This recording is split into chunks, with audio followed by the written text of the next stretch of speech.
Good evening, good morning, good afternoon, and a warm welcome to this conversation that engages with technology cooperation in the fourth industrial revolution. This is indeed a very important theme that all of us must engage with in 2022, and this is a good time for us to learn from the past 2 years and build on that. To do that, we have a very eminent panel with us today. We have Hans Vestberg, Chairman and CEO, Verizon Communications, and Chair of the Edison Alliance, the work that he's doing with the forum. We have Sunil Bharti Mittal, Chairman of Bharti Enterprises, a very eminent name in the digital sector, someone who's been engaged with the forum for a very long time, and Minister Paula Ingabire from very dynamic country of Rwanda, where she's in charge of information and communication technologies and innovation. Before we move to the business end of this discussion, let me, at this point, invite all our online participants to engage with us via the Slido QR code on your screens. Please point the smartphone at the QR code, follow the link, and select the Tech Cooperation session. And do send in your questions and comments for the excellent speakers we have with us on this panel. We will first invite our speakers to briefly share their thoughts on the theme and the prognosis for the year ahead.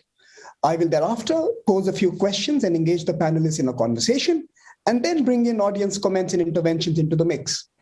Please feel free to pose your questions as they occur to you, and we will try and include them in the conversation. But before I ask the panelists to share their opening thoughts, let me share some framing observations. It would be safe to say that the need for tech cooperation has never been greater. As businesses, societies, and individuals, we have never been more dependent on technology and indeed on our digital platforms. The pandemic has only accelerated this reliance. We have used innovation in responding to the pandemic. For example, the tech-enabled vaccine efforts. We have relied on technology for our livelihoods during the pandemic, what we call the work from home age. And of course, we rely on the digital for connecting as families and communities. For example, the panel discussion today that we are all a part of. We can all agree that making technology available to all has to be a global imperative in the days ahead. And therefore, cooperation becomes crucial to offer access at appropriate price points to include many who have been underserved until now. And we need to do this at scale and with speed in a manner that fosters confidence among all stakeholders. The Global South and the emerging economies will experience their largest transformations in the fourth industrial revolution. For these countries, partnerships are essential to meet their development priorities and indeed their growth aspirations. Trust in technology will be vital. And without trust, the benefits of innovation will be lost. The global vaccine story is indeed a good case in point. Vaccine adoption by societies is clearly a function of trust in innovation and, of course, communication strategies that national governments have deployed. We have to do this at a time when globalization is facing very strong headwinds. Supply chains, trade, services, raw materials are all becoming part of national security assessments and indeed of parochial politics. The sector and domain has already been weaponized by some actors, both state and non-state. And therefore, as we enter 2022, a new year, we must ponder on how the world can respond to this new moment that sees returns of gates and fences in our global landscape. And in this discussion, we seek to do just that. Let me now invite our panelists to deliver their opening remarks, brief opening remarks of perhaps a couple of minutes. And let me start by Hans Vestberg, the proceedings for this evening. Hans, over to you. Thank you very much, Amir, and great to be here to discuss such an important topic. I will try to keep it brief, but I think that, Amir, you talked about a couple of very important things. The pandemic has really showed how important to be digital connected. We have probably leapfrogged 5 to 7 years when it comes to the digital transformation. Today, it's a necessity to work from home or do healthcare digitally, online banking. Everything is sort of set up for that. And that is, of course, a very important piece of what we see today. This is, of course, posing, as Samir said, also a risk of more disparity in our society. As if you are not connected, you cannot get access to some of these important services. Today, in our society, it shouldn't matter where you're born or where you live or where you come from. You should have the same opportunity. And one of those opportunities, of course, is bridging the technology gap. I mean, today we have 3.6 billion people that are not connected, not part of the internet. However, 85% of those people actually have broadband coverage.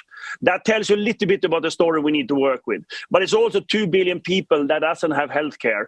1.7 billion doesn't have a bank account, and more than 260 million kids that has no education. To build the world with brick and mortar is going to be hard. To see that everybody has the same opportunity, it's basically impossible. We need to use the 21st century's infrastructure, which is mobility, broadband, and cloud services, in order to get it accessible, affordable, and have the right application and scalability.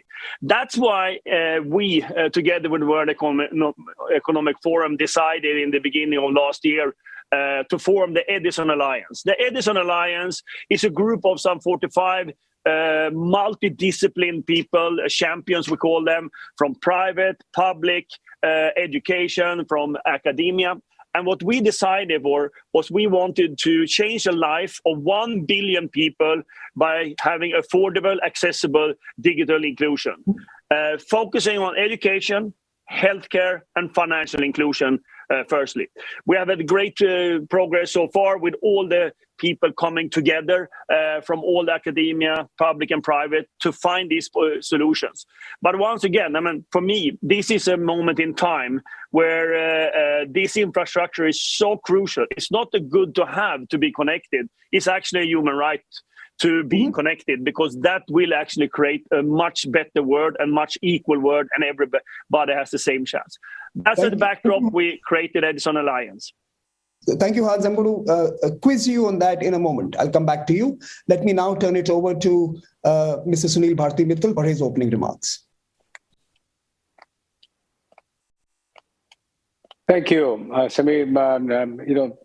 Hans, my very dear old friend, has set the stage and really mentioned all the key points that are important for our discussion today. But in my own opinion, if I may add, the fourth industrial revolution, which came upon us in the last few years, has truly now shown itself in this last 2.5 years to be the only possible way to take away the poverty of the world, to support all the SDG goals that UN has set up by 2030. There is no other way but for us to serve the society, but in a very strong digital infrastructure that needs to be provided across the entire globe. Hans is right, billions of people are still not on internet. And why are they not on internet? Of course, partly because they don't have the coverage, but many people have the coverage, but not affordability. So in today's session, we are also going to talk about affordability. If a country like India can provide very high quality, large dollops of data per month at $3, there's no reason why we can't carry this through into Africa and marginalized parts of the world where affordability is an issue. So we will talk about affordability today as well. Then whatever we may do as an industry, whether it's Verizon or it's Airtel and many, many hundreds of other operators and mobile broadband providers and fixed providers, we will still not be able to reach the last billion. They are in places which are almost impossible to cover by fiber. Even with very large amounts of investments, we can't cover them through radio networks. And to do all that, about $425 billion are required in the next 9 years, so that we have ubiquitous coverage for every citizen of this world. Thankfully, the advent of LEO-based constellations of satellites is coming as a savior for the last 1 billion. We will be, and we are not talking about many years into the future, we are talking about months from now, we'll be able to cover every square inch of the world, be that oceans, be that mountains, be that forests or deserts. Every square inch of the world will be covered. But satellite communication is expensive. It requires expensive ground and user terminals. This is where, again, some of the players in the digital ecosystem, the governments, will have to all come together to provide affordability to those who may otherwise never get connected. So I will rest at that, and we'll cover these points going forward. And Mr. Mittal, I'm going to ask you on how can cooperations shape this ambition that you've just outlined, and what is the specifics of that cooperation? Let me now turn to Minister Paula Ingabire from Rwanda for her very important perspective on the theme of this panel. Madam Minister, over to you. Thank you, Samir, and thank you for having us this afternoon. I think both Hans and Sunil have set the stage for the conversation we're going to have in the next couple of minutes as we think about technology cooperation in the fourth industrial revolution. What we're going to be looking at is how cooperation partnerships are so essential to tackling some of the global issues, and one being the COVID-19 pandemic that we're all going through. And so I think for many governments, similarly to Rwanda, is that we're all thinking about recovery in the year ahead. And while we're doing that, we're already looking at what are those challenges that have been highlighted by the COVID-19 pandemic. Both Sunir and Hans did highlight access, adoption, affordability. And these are the kind of common challenges that we're all grappling with, maybe at different scales. And maybe for some of us, highlighting some parts of these challenges more than the other parts of the world. But again, what we're also going to be focused on in the year ahead is how do we safeguard some of the gains that have been realized from this cooperation that we've seen manifesting globally, but also cooperation that we've also seen in our local jurisdictions are happening across the board. Hans did talk about the Edison Alliance, which has championed the 1 billion lives challenge that is already going on. We've focused on about 3 areas, access to quality education, financial inclusion, as well education, financial inclusion, as well as agriculture. And so one of the things we're looking at before I close off on this is the lighthouse countries. And what we're looking to do is how do we create a network of like-minded countries that are able to galvanize the partnerships and collaborations that we need to sort of drive the digital transformation that we need to see across the board. Really looking at the commitments that the network under Edison Alliance has created to drive these kind of partnerships. So as I close on my remarks, the key things that we're going to be looking at is how do we inspire technology transfer across the different jurisdictions? How do we enable the right skills that are needed to drive this kind of transformation? How do we unlock innovative financing models that are going to drive accelerated implementation? And lastly, as policymakers, how do we put in place an enabling policy and regulatory environment that is going to nurture these kind of innovations across the board? So in a nutshell, I think these are some of the things that we're going to be focused on, and it's such a timely conversation. Thank you, Madam Minister. Hans, let me turn back to you and actually ask you to expand on the imperatives you clearly stated, the business imperatives of responding to some of the real world challenges.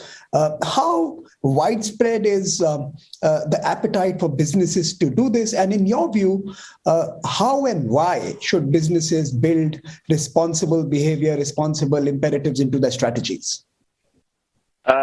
Thank you. I think that we have seen a dramatic change over the last 5 to 10 years from corporation to see that they are managing all stakeholders, stakeholder capitalism. And that's really to see that you actually are having shareholders, your customers, your employees, but also society doing responsible business. And that hangs together in order to have a successful company. I think that many corporations feel like that. And if you're a technology company, it's very obvious that you should be part of this when it comes, for example, in our case, broadband, STEM education is very, very important for our future. And that's also where we put our responsible business. I mean, Verizon will between 2020 and 2025 invest $3 billion in education in schools in the United States, where we have our majority of our business, when it comes not only having broadband access, but also the device and the application and the education for the teachers, in order to see that this is not just a philanthropy. For us, this is a business, part of our business strategy. And that's how I see the technology company, but any type of company should see that what are their contribution to the society and how that hang together with their overall strategy. So the only thing I say, it has to be part of the strategy. It cannot be philanthropy. Even though I love philanthropy, but if you're going to have it in a private company, it has to be part of the strategy that you serve all the stakeholders. And that's how we do it here with technology. So, Hans, is there a case for industry-led or an industry government-led or maybe a multi-stakeholder arrangement that catalyzes and incentivizes adoption of these principles in businesses? Do you think it is still too ad hoc and still too personality? No. I don't think so. It's much more structured like that. And that's how the Edison Alliances came together. Even though I'm coming from the private sector, I've spent a long time with the SDGs, with the UN. I'm in the board of the UN Foundation. I go in between these two different type of words, and I try to get them together, because ultimately it's not one company, not one government, one unit that can solve the problem with digital inclusion. We have to do it together. And that's what's all about in this Edison Alliance, to see that we bring all the best practices together. And I just want to finish by saying what Minister Ingeberg and what Sunil said. There's important to think about the three pieces to make this happen. Accessibility to the technology, affordability, and then the applications, because you need all three of them. And that is not one company nor one government. You have to do it crossover. Thank you, Hans. Mr. Mittal, let me turn to you and let me actually ask you two questions. In your assessment, what has been the impact of the pandemic on the relationship of your consumers and generally the larger society with technology? How has that changed? And what are, in some ways, the imperatives for cooperation, therefore, in the technology domain? What are the kind of governance innovations that are required to cater to this new relationship that users have with their devices or with broadband connectivity? So maybe if you could shed some light on that, the lessons from the last 2 years for you. I hope you can hear me. Yes. Interestingly, the consumers had stopped thinking about broadband providers or the mobile operators. It was really their main attachment to the device that they had or the destination they were visiting, whether it was the Facebook or Instagram or a particular site they were looking at.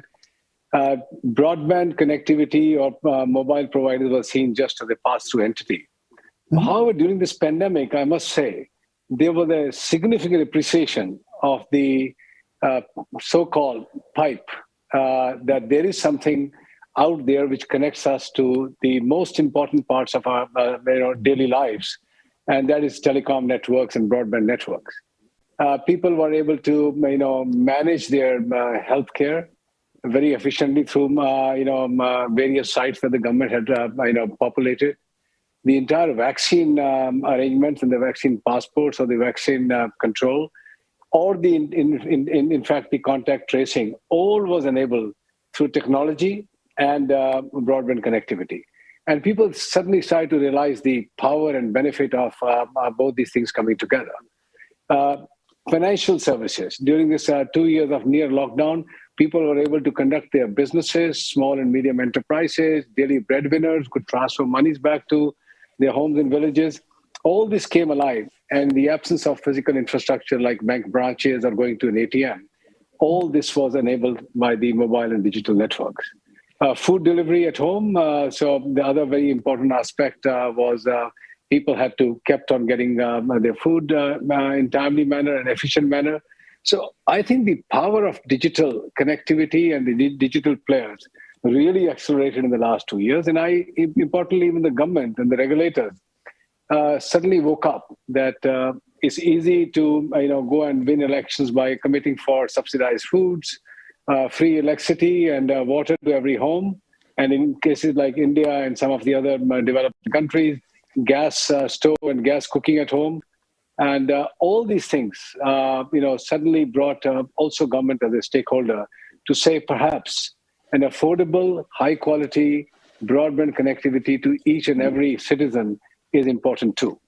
Yet, there is one big element missing, and that is funding for a very large spread of infrastructure that needs to come through. How do we, on a global basis, bring all the stakeholders together, in which regulators and governments have a big role to play, but also the OTT players who benefit from the connectivity, the broadband players who spend hundreds of billions of dollars to get some share of their gains that they get out of digital connectivity. Recently, the European operators, a very large number of them came together to put out a letter to say the OTT players, the digital players need to start to partake some of the responsibility to roll out new age digital, high quality, high speed broadband networks. So this truly requires a universal approach. This can't be left just on the shoulders of mobile and broadband players. That they keep on investing, looking at 3 or 4% IRR each year, and everybody else in the ecosystem transfers the value on one side, and government keeps on taking a lot of money out of auctions or out of taxes on the mobile industry only. So there needs to be a new order. So there's a question from the audience already, and I want to bring that in because there's another important set of stakeholders that people are worried about. Of course, we talk about the workforce displacement and what it does to jobs. But besides the future of work itself and the future of jobs, there is also the SMEs. And there is a chance to reinvigorate the SME sectors and make them part of the news story. But there is also a fear that you will subsume them. The big players will, in some ways, cannibalize their presence. How do we engage and protect and rather strengthen these two aspects of our fourth industrial revolution life? Well, I think it's a very important question. And any society, any industry, any country cannot survive with a very robust distributed supply chain, especially when the world is again rewriting the supply chain, moving large parts out of China. It is flowing into a very equitable basis in every society. I mean, without look at our electronic industry, for example, manufacturing industry. A lot of small industries are coming up supplying components to the big players. Automobile is a classic example where India has mushroomed a variety of small, medium enterprises which are fueling their supplies into the larger players. So same with food, same with the Kirana shops in India, the mom and pop shops. What we need to do is what Hans mentioned, make it a business case to accelerate their digital adoption. I think that is where many of us are already working to ensure millions of SMEs are being served by my company, for example, so that they have the right tools, they're on the cloud, they have training, so that they can participate in the digital new wave of ecosystem. And I'll come back to you on what do you want in the year 2022, but I'll come back a little later on what could be some types of cooperation that we must focus on. But let me turn to Minister Ingabire.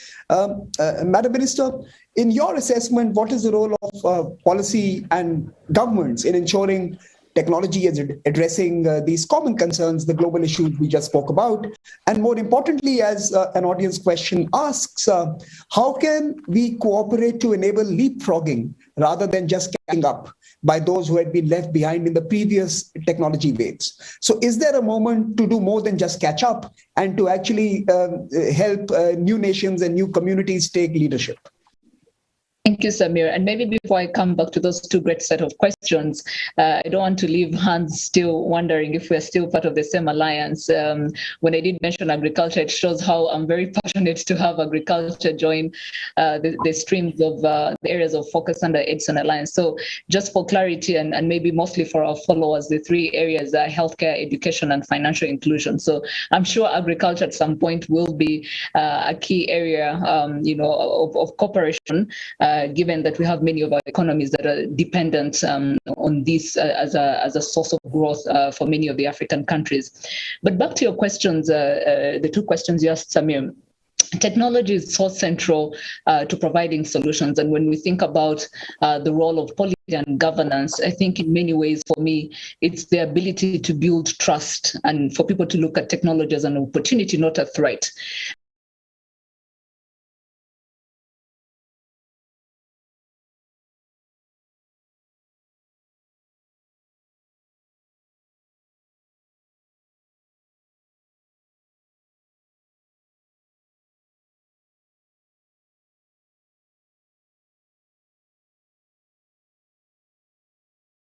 On their drive on the insurance that they could get. And so there's all this conversation around trust and how we can reinforce trust through policy. But I think at the end of the day, the key thing around the role of policy and governance is to provide that openness and transparency. How do we communicate better using policies? How do we provide greater transparency using policies? Because at the end of the day, trust is the oxygen of these emerging and fourth industrial technologies that we are deploying. On that note, even as we just to tie it to the second question, which is really around how do we cooperate to leapfrog? And I think Rwanda is a perfect example for that, when we worked with both the World Economic Forum in creating performance-based regulations around drones. Now, when we were deploying the use case around drones, there wasn't any existence of a global standard around drone regulation. So we could have chosen as a country to really be in the wait and see mode until someone else puts in place some regulations that can be globally embraced, and then we decide to deploy some use cases. But what we were focused on was how do we address challenges that were so eminent to us at that point in time. And one of them was around healthcare. It was how we can deliver timely medical products to some of the rural hospitals. And drones seemed like a very good solution to addressing some of this challenge that we had, which was really around timeliness and reducing on the wastage that was happening, especially when you're looking at blood products. So in doing so, I think what we've seen is that the cooperation that we had with forums like the World Economic Forum was the ability to create regulations that were agile enough to adapt to the changing need of the drone technology. And this could apply to any other fourth industrial revolution technology, AI, automated vehicles, blockchain, drones, and IoT. But at the same time, I think the challenge we are faced with as policymakers is that the accelerated pace of innovations and digital transformation, we're not able to match that. So when it comes to the pace at which we develop policies and regulations, you can't regulate what you don't know. And so in many times, if you have so many innovations that are happening, the question is, how do you create these agile governance frameworks? How do you create an agile process of building policies and regulations in a way that you don't stifle innovation, but at the same time, you are protecting, any unintended consequences or misuse of these technologies. So as we address these challenges, and just to close on this point, I think there are common challenges around privacy, data sharing, cybersecurity, and the key thing for us is how we build our policies and regulations in a way that is going to safeguard and build the trust that is needed as we deploy many of these solutions. So I'm going to actually turn to both these solutions. So I'm going to actually turn to both Hans and Sunil to speak on the trust issue, because there is a whole new mood, surveillance capitalism, techlash, and many other hashtags do the round on social media. But Madam Minister, let me ask you another question. Sitting in Africa, the future belongs to you. One of the fastest growing regions of the world, one of the most best governed countries, Rwanda. How do you see this new moment in globalization, where we are seeing contests emerge? We are seeing the big power contest over control of technology, politics, economic pipelines. How do emerging economies such as Rwanda and many others in the continent respond to this new moment? That there is geopolitics coming into everything today, right? The geopolitics of everything. It's something that must be concerning you. Absolutely, very much. And I think worrying for many of us. But at the same time, I think this is where this whole stakeholder capitalism and the talk around cooperation is very essential. There is learning from what the others have done, but there's also understanding what is needed for you. And I want to tie it back to the previous question you asked around leapfrogging, because with all this contest happening, around the world, if you remain in a wait and see mode and you're really trying to see how others going to figure it out, then most likely leapfrogging will not happen. We're just going to be doing catch up, like you say, playing catch up with the technological revolution that is happening. Yet at the same time, we have immense opportunities for developing countries such as ours, where you don't have legacy infrastructure, you don't have legacy policies, so that is already an opportunity to leapfrog. And so the idea for us again is how are we leveraging all these collaborations and partnerships, and really looking at some of these global debates that are happening in a lens that is going to support the transition that we are trying to make for our economies. Obviously, as a policymaker, what you're very concerned about is what are the decisions and policies that we're putting in place today, and how do they affect this journey of digitalization, of the digital agenda that we're taking in place, that we're taking forward. And so for countries such as ourselves, one is working together. This is one thing that we've started, whether it's from Smart Africa Alliance that has already been put in place, that brings together more than 33 countries that are all focused on how do we collectively drive the digital transformation agenda, whether it's the Edison Alliance, which we also subscribe to, whether, so looking at all these global platforms where we know we have a shared objective as African countries, starting with even African countries, and really understanding how do we work together to make sure what is happening is something that is good for Africa, but is also good for our development. So clearly, you're hoping that Africa will be able to benefit from all partnerships rather than being forced to choose sides here, and in some ways. And let me now turn to both Hans and Sunil to respond to the trust question, something that Minister Ingabire had raised in her intervention. How do you build trust? What can we do to rebuild confidence in our consumers, users, and society, which seem to believe that technology has, in some sense, been taking them to places they don't want to be in? And how do you navigate this new geopolitical moment where different power groups are competing for shaping the fourth industrial revolution? So Hans, can I turn to you, please? Yeah, no, first of all, I think Minister Ingabire has a very good read on what needs to be done.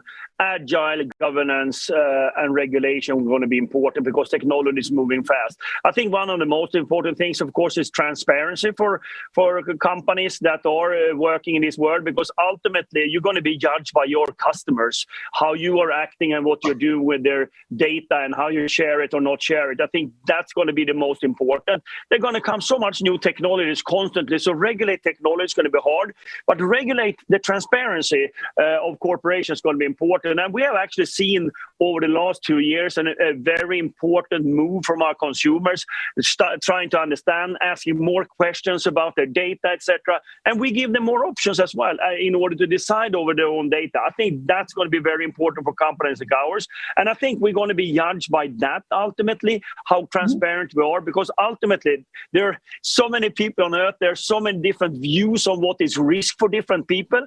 They need to have a choice to actually choose that, because technology is going to be embedded in our society. It's going to be crucial for having a successful and equal world. So we just need to use it, but we need to find a framework for it. So I think that collaboration between what corporations are doing and what governments are doing is absolutely crucial. And I see that start happening right now.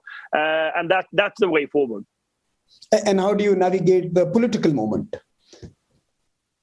At the political moment, I think that in general, there are so many different facets of politics when you're running a global corporation. I think that what we have decided is that we speak up on things that are important for our strategy and our employees and our stakeholders. And that's how we connect it. Even though I personally can have opinions about things happening in the world, we speak up when we think it's important for our stakeholders and how we succeed as a company. If is that diversity in the workplace, or it's equal pay and things like that, then we speak up also politically in order for us to show that we're behind our stakeholders. Thank you. Sunil, over to you. The issue of trust, rebuilding trust or strengthening trust, and of course, navigating this political moment. Technology always is a double-edged sword. It's always been. Historically, every technology, unfortunately, also brings with it, some negatives. And therefore, it becomes the job of all stakeholders to ensure that as we harvest all the goodness of technology, we minimize, it's probably impossible to eliminate, we minimize the negative stuff that comes out of technology. Customers are right today when one of the most important sources of the fourth industrial revolution is data. And everything now depends on data across the globe and is free flowing all the time. Can the customer have trust of the entire ecosystem, be that the operators who connect them or the sites there where they land as a destination, and the connected financial infrastructure across the globe, so that their data is safe, they have the privacy when they conduct their routine or jobs behind the digital framework, and importantly, there is no abuse of the same. This is where I would say all of us, whether it's through World Economic Forum, through Addison Alliance, through United Nations, through our conversations with regulators, and of course the platform of ages like GSMA, we try to work as much as possible towards mitigating this stuff. Every company of ours or in the ecosystem put a lot of stuff around cybersecurity, around data protection, importantly also ensuring that the customers are safe, our children are safe in terms of abuse of some of the data and digital negativism that can happen. But in the end, I think this is absolutely a large-scale international effort and alliance that is required. This is no different from nuclear disarmament. Just in the lines of where we have ensured for long decades that the nuclear proliferation does not happen around the globe, equally, I think we have to ensure that we have a very strong alliance where we do not allow those actors who are going and compromising customer data, nations' data, or are indeed corrupting the minds of some of our young people across the globe to put out a discourse which is unfriendly to nations, which is against society, religious issues, intolerance issues. All these things need to be controlled. It's a big task. We have unleashed a huge tiger out there with the technologies that have come out. It's very easy to go and put up a site today and start to disseminate whatever you want. Governments are aware, regulators are aware. I think our politicians are aware that we need to continuously arm ourselves up to ensure that the world and society at large is safe. One of the areas where each one of us are working is putting a lot of investment in the area of cybersecurity. If you see the last 4 or 5 years, there are now so many cybersecurity companies, specialists in each area, supporting the digital ecosystem and revolution to mitigate and eliminate as much as possible the risk of digital connectivity. I have to intervene because we are running out of time. It is very difficult to capture a very rich set of interventions from all of you, but I take away 3 ideas that I think are central. One is what Minister Ngabire clearly outlined as being agile governance, agile regulatory frameworks, principle-based and outcome-based, and in many ways serving society and progress of people. The second idea that I take back is what Mr. Mittal suggested. We need a new war chest to ensure that we are able to serve the last human being on the planet. Technology is available to all, and how do we create that financial architecture in the future is going to be extremely important. And finally, something that Hans mentioned has remained with me, that we need to create a multi-stakeholder and a multi-layered engagement framework that actually builds sustainable responsibility into business models, because you're actually serving your bottom lines as well as society when you do that. Now, with that, let me turn it over to Jeremy Jurgen, the Managing Director at the World Economic Forum, for his closing comments. Samir,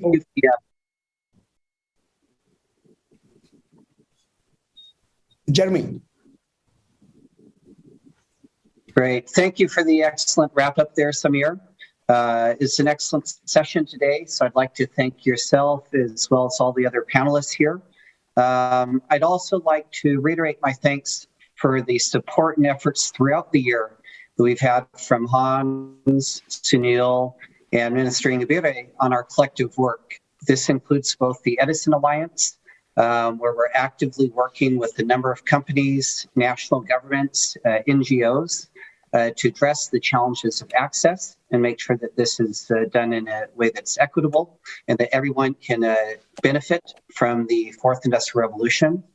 I'd also like to highlight the work that we've done that Minister Ingabire referenced in Rwanda, where we've worked not only on drone delivery systems for healthcare, but also looking at how we can use new advances in artificial intelligence to facilitate care in the country, and we're exploring new domains. These are all extremely important efforts, and we wouldn't be able to do it without the collective support of our partners and governments around the world in each of these areas. I'd also like for the audience who's joined us today, I'd invite you to visit our website. You can go more in depth on each of these initiatives that we've discussed today.